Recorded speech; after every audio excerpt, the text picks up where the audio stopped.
Rocco, can you tell about the story of immigration of your family?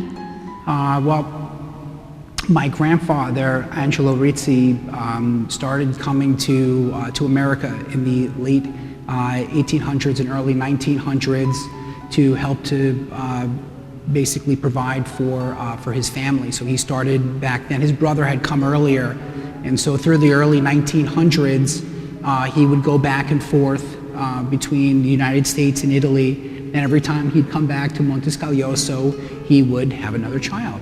And that was the beginning of the immigration story for our family coming from Montescaglioso to America. So what does being Italian-American today mean to you?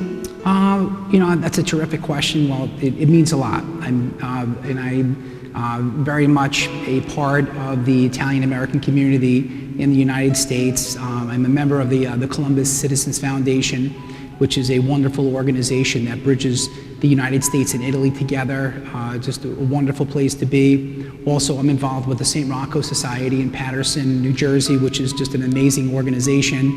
And the work that the people do to keep the connection between the United States and Montescaglioso is it's breathtaking to see the amount of work that's put in and the bond between both nations.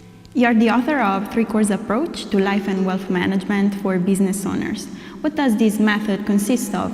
The 3 Chords Approach to Life and Wealth Management for Business Owners was really an idea that was designed for business professionals looking at the 3 most important areas of their life. Their life as a business professional, their life as an individual, and their life as a family person. And the idea of the 3 chords is that each chord individually is not as strong as when all 3 are combined together. How do you balance your work and private life successfully, and what is your advice to young professionals, leaders, and business owners? You know, that's a great question, and I think that most people struggle with that. The balance between the 3 different areas is one of the most challenging things out there for professionals. And my advice to young professionals and all professionals is that they need to plan for it. You know, a lot of times planning doesn't seem so exciting. Planning doesn't seem like it's something that's adventurous. However, to be successful in those 3 different areas, one must plan each of those areas if you want them to be super strong. You often mention your father, Paul the tailor, or Paolo, and you define yourself as a sort of tailor but for financial plans. So how much of your Italian father do you find in yourself as professional? Well, you know, my father and my mother, they immigrated to America in 1962, and my father went to work at a tailor shop in our hometown of Patchogue. And over the years, he saved money, and then he eventually purchased the business. And he learned the tailoring trade right here in Montescaglioso and Matera, and he learned how to make customized clothes.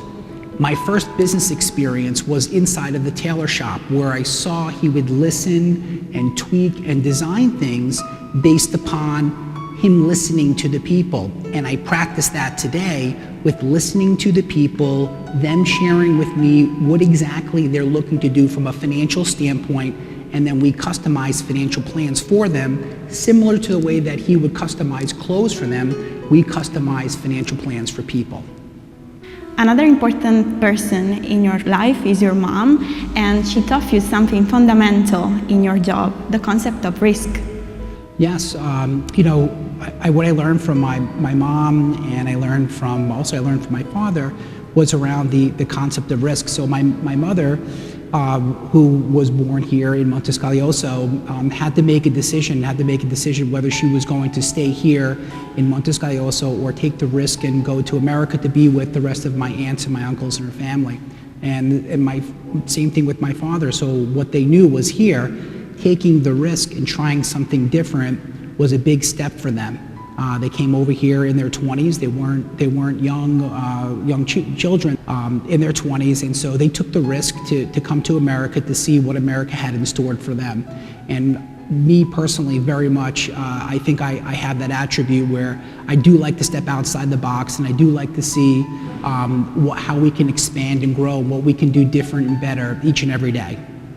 As I can see, you have a strong tie with your roots and a special relationship with your parents' hometown. So, what does Montescaglioso mean to you and to your children? Io sono un prodotto di Montescaglioso. It's in my blood. And for my children as well, there's that bond, there's that connection. I don't know what it is. It's just that, you know, we've been all through Italy. We've been to Sardinia, the Amalfi Coast. We've been all over in Rome, and it's beautiful.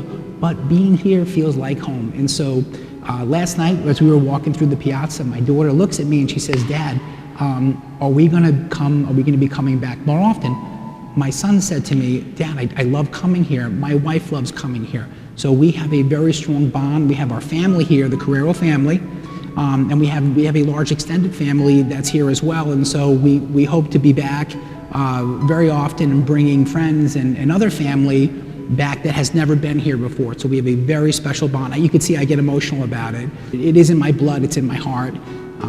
That's all, you know, if you think about it, our history in America is very, very small. We don't have a very long history. Our history is right here in Montescaglioso, so genetically it's in me.